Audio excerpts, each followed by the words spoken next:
राजे, तुमच्याकडनं मला एवढीच अपेक्षा आहे. शिवाजी महाराजांनी भ्रष्टाचारांचा कडेलोट केला होता. संभाजी महाराजांनी त्यांना हत्तीच्या पायाखाली दिलं होतं. इथं एका बाजूला कॉन्ट्रॅक्टर आत्महत्या करतायत. कॉन्ट्रॅक्टरची बिलं द्यायला पैसे नाहीत तुमच्याकडे. आपल्या राज्यातल्या सगळ्या आयएएस अधिकाऱ्यांना काहीच काम नाही का? एक रिटायर माणूस तिथे बसवला. का बसवला? फक्त टेंडर मॅनेज करण्यासाठी. तुकाराम मुंडे सारखा एखादा माणूस बसवा, मग खरं खोटं समोर येईल. एसआयडीसी पायाभूत सुविधांसाठी महाराष्ट्र राज्य पायाभूत सुविधा विकास महामंडळ आहे. अध्यक्ष महोदय, ह्या महामंडळाकडे कर्मचारी फक्त ठराविक कर्मचारी आहेत. राजे, आपण छत्रपती शिवाजी महाराजांचे वंशज आहात. आपल्याकडनं काय अपेक्षा आहेत? शिवाजी महाराजांनी भ्रष्टाचारांचा कडेलोट केला होता.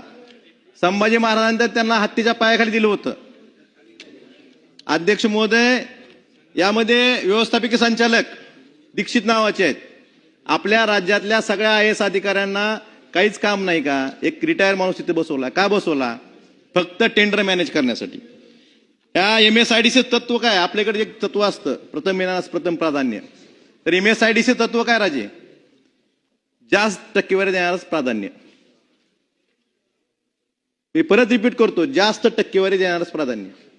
मग त्या माणसाचे डॉक्युमेंट बरोबर आहेत, खोटे आहेत, खरे आहेत, काही बघितलं जात नाही. एक उदाहरण देतो. माझ्या धाराशिवच्या मेडिकल कॉलेजचं काम. खरं तर ते काम पीएसयू मार्फत करणं गरजेचं होतं. एमएसआयडीसीने का घेतलं माहीत नाही. एकतर तुमच्याकडे माणसं पण नाहीत. टेंडर मॅनेज करणं एवढी माणसं आहेत फक्त एमएसआयडीसीकडे.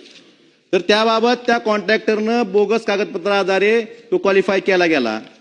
ते जास्त टक्केवारी दिली असेल, त्यामुळे प्राधान्य दिलं असेल. मी त्याला माहिती मागवतोय तुमच्या डिपार्टमेंटला.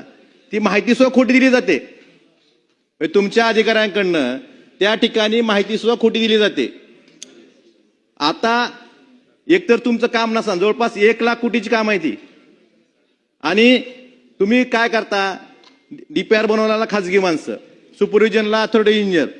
तुमच्या डिपार्टमेंटच्या लोकांना काहीच काम नाही. एक डीपीआर कसा बनवता त्याचं उदाहरण देतो मी. डीपीआर आमचा बार्शी धाराशिव रस्ता 10 मीटरचा आणि धाराशिवून बोरफळ अवसा रस्ता 7 मीटरचा. रस्ता पुढे मोठा झाला पाहिजे का लहान झाला पाहिजे? धाराशिव शहरातून रस्ता जातो, त्याचं नाली नाही त्याला. आता काम अर्धवट झालंय.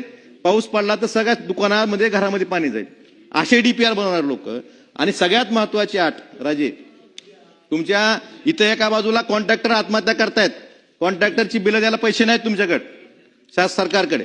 आणि दुसऱ्या बाजूला एमएसआयडीसीनं आठ काय टाकली की बिलो जर कुणी टेंडर भरलं तर त्याला 7.5% ऍडिशनल परफॉर्मन्स गॅरंटी द्यावी लागेल. का?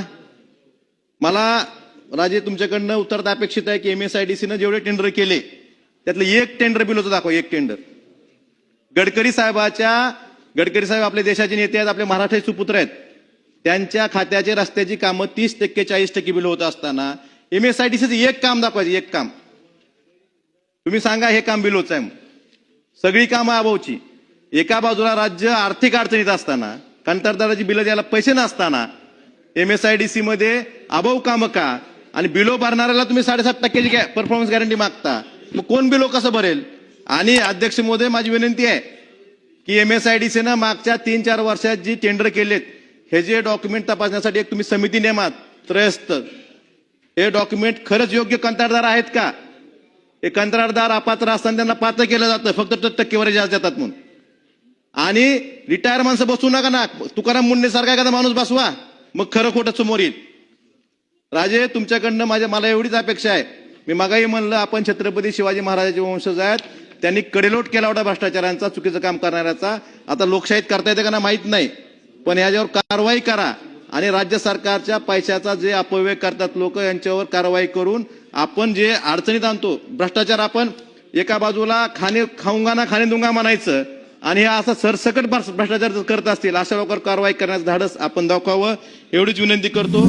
आमच्या YouTube चॅनलला सबस्क्राईब करा, लाईक करा, शेअर करा